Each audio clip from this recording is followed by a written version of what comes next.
Hello everyone, so here we are with the second video of that series जो हमने start करी थी। हम क्लास 12th का चैप्टर 1 स्टार्ट कर चुके हैं ऑलरेडी, और आज हम करने वाले हैं कि इंटेलिजेंस क्या होता है, क्या क्या किस किस ने डेफिनेशंस दीज एंड थ्योरीज दी।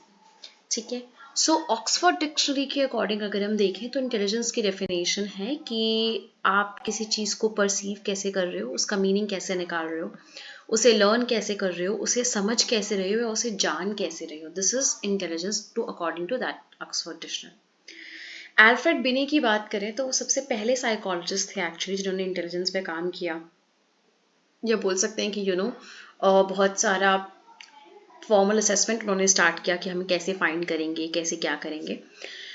और उन्होंने बोला कि ये एक एबिलिटी है जिसमें हम जजमेंट अच्छे तरीके से कर सकते हैं, समझ सकते हैं, एंड हम उस चीज़ को रीजन कर सकते हैं कि क्या है क्या नहीं है। फिर डेविड वेशलर काफ़ी इंपॉर्टेंट पर्सनालिटी हैं, इन्होंने भी काफ़ी सारे टेस्ट इंटेलिजेंस के लिए दिए हैं जो कि हम स्टडी करते हैं। इनके अकॉर्डिंग एक्चुअली क्या है कि इंटेलिजेंस एक ग्लोबल और एक एग्रीगेट कैपेसिटी है जिससे कि हम रेशनली सोच सकते हैं, पर्पसफुली हम काम कर सकते हैं और इफेक्टिवली डील कर सकते हैं एनवायरनमेंट के साथ। कभी हमें अगर सिचुएशन में काम करना पड़े कि हमें इसी रिसोर्सेज में करना है तो। अब हम बात करते हैं थ्योरीज ऑफ इंटेलिजेंस की। तो आपको एक बात बहुत इंपॉर्टेंटली समझनी है कि थ्योरीज ऑफ इंटेलिजेंस में एक्चुअली क्या होता है। दो तरह की अप्रोचेस होती हैं।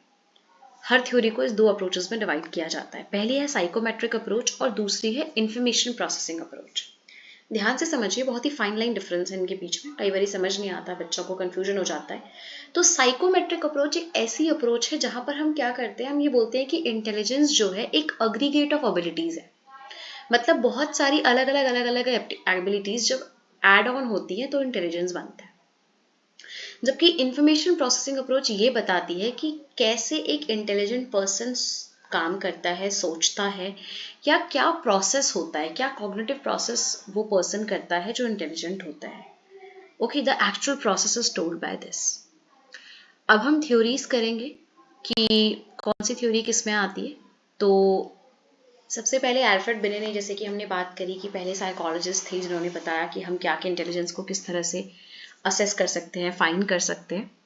तो एल्फ्रेड बिने की जो थ्योरी है इंटेलिजेंस की, वो बेसिकली यूनिफैक्टर थ्योरी है या वन फैक्टर थ्योरी है। सिंपली सेज दैट कि एक इंटेलिजेंस होता है, हर तरह की चीज़ों में वही इंटेलिजेंस लगाया जाता है, and it's as simple as that.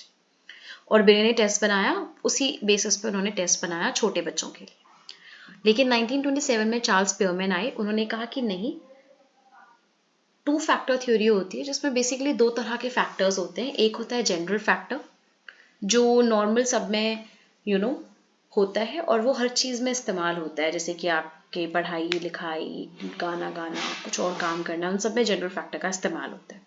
Specific factor सिर्फ वो स्पेसिफिक फैक्टर होता है जैसे कि मान लो कोई सिंगिंग में बहुत ही अच्छा है, डांसिंग में कोई बहुत अच्छा है, कोई पेंटिंग अच्छी करता है, that is a specific factor. तो जनरल फैक्टर इज समथिंग जो कि हर तरह के इंटेलिजेंस में इस्तेमाल किया जाता है, जबकि स्पेसिफिक फैक्टर सिर्फ कुछ चीज़ों के लिए स्पेसिफिक होता है। ठीक है, और ज़्यादातर हम ये मानते हैं कि जनरल फैक्टर हमें जेनेटिकली मिलता है और एस फैक्टर हम जो है सीखते हैं बार बार प्रैक्टिस से, तो हमें आता है। उसके बाद स्पीयरमैन ने थ्योरी दी, ठीक है, दो फैक्टर दिए।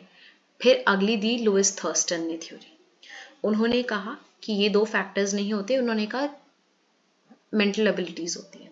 He gave the theory of primary mental abilities. उन्होंने कहा कि 7 तरह यानी 7 टाइप्स की प्राइमरी एबिलिटीज होती हैं और ये सब एक दूसरे से इंडिपेंडेंट होती हैं और इससे इंटेलिजेंट बनता है।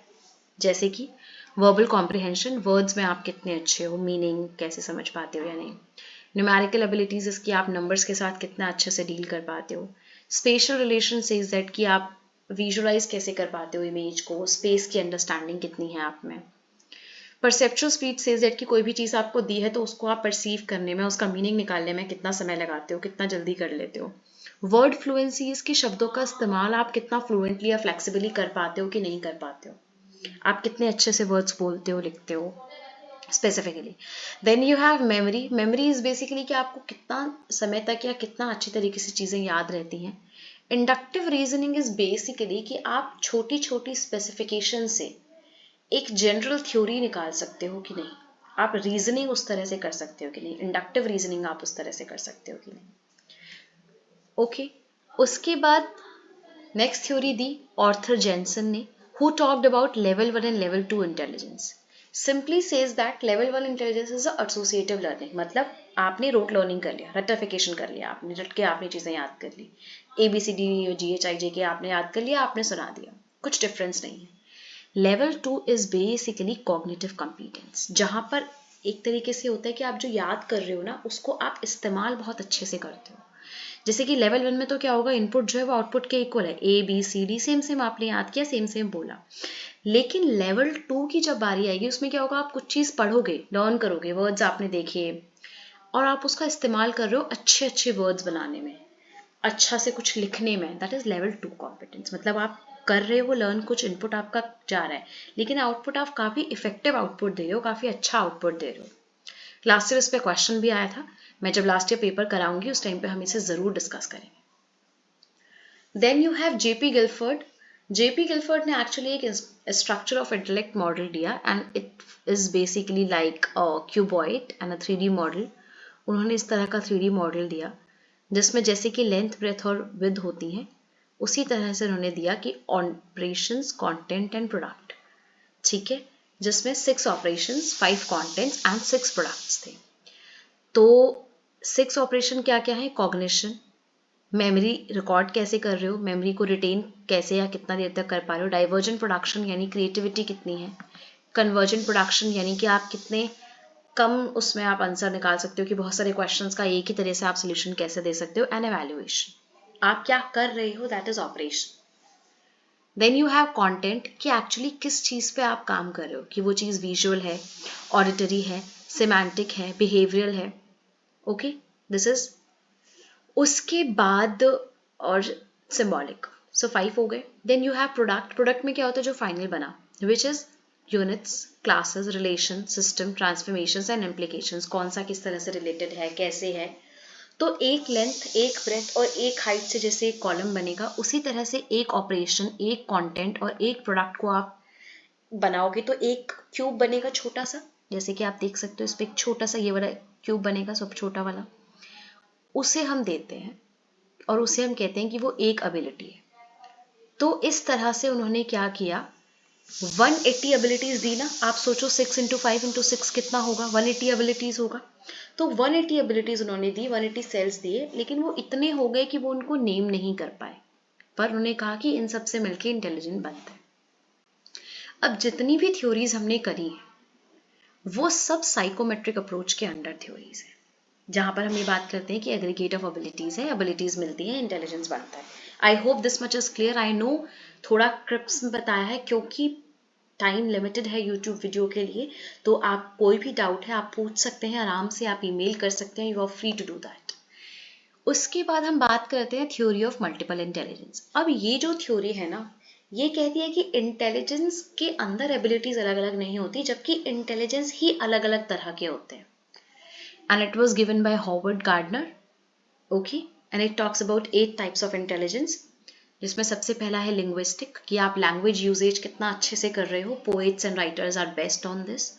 Logical mathematical, that how well you are in mathematics, science, basically scientists, Nobel Prize winners are good in this.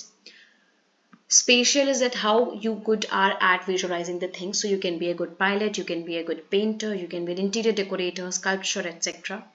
Musical is basically you have a good knowledge of music, composition, you can be a good musician, good composer, good singer. Then bodily kinesthetic is that your body movement is very fine. Like you can be a good athlete, you can be a good gymnast, surgeon, sports person, dancer. Then interpersonal is basically how well you are when you are talking to another person. दूसरे इंसान से बात करते समय आप कितने अच्छे से बात करते हो, that is interpersonal. So you can be a good psychologist, counselor, politician, social worker. Intrapersonal is basically how well you understand yourself. खुद से आपका बातचीत कितना अच्छा है, खुद को आप कितना अच्छे से समझते हो, that is intrapersonal. So you can be a good philosopher, you can be an spiritual leader, because उसके लिए आपको पहले खुद को जानना बहुत जरूरी है, खुद से टॉक, खुद की अंडरस्टैंडिंग बहुत इंपॉर्टेंट है। Then you have naturalistic, which says that you are a very good hunter, farmer, tourist. Basically you have a good knowledge of nature, plant species हो, चाहे वो animal species हो, whatever.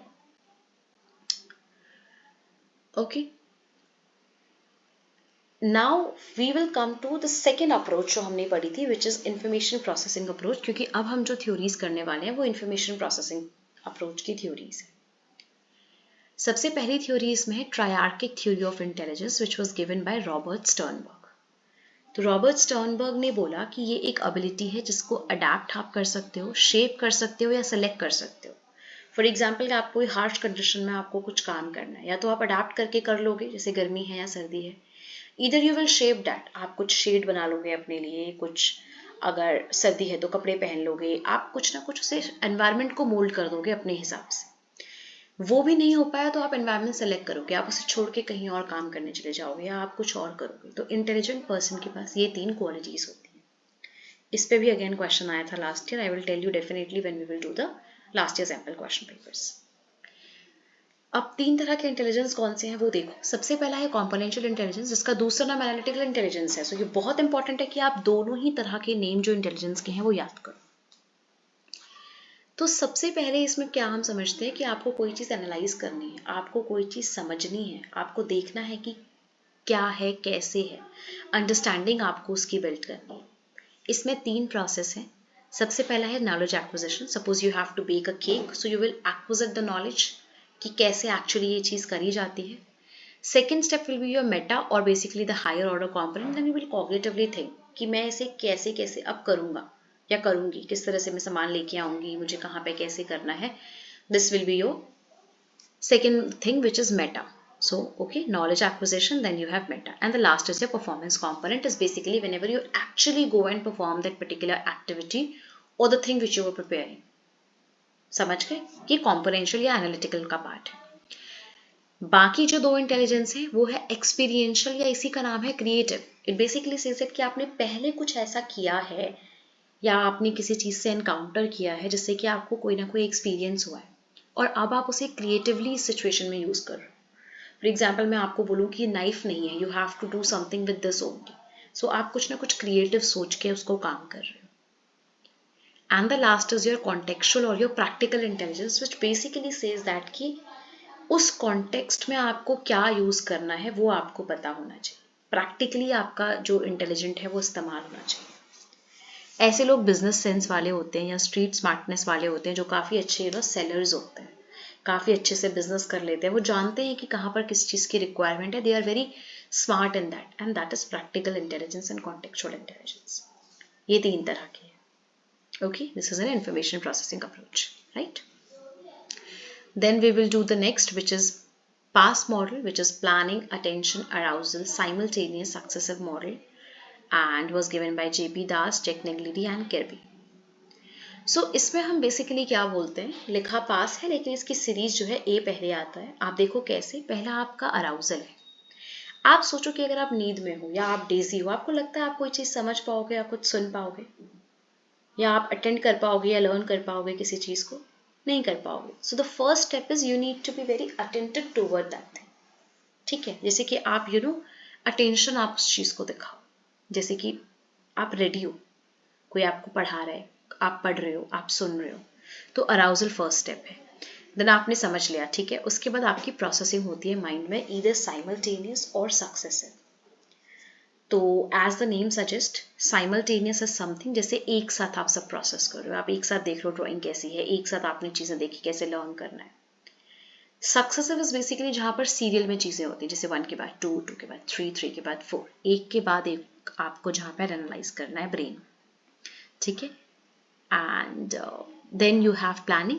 प्लानिंग इज बेसिकली अब आप plan कर रहे हो कि मुझे कैसे क्या काम करना है, मुझे प्रॉपर अपना इस तरह से इस चीज़ को सेट करना है, मैं इस प्रोसेस से काम करूँगा या करूँगी।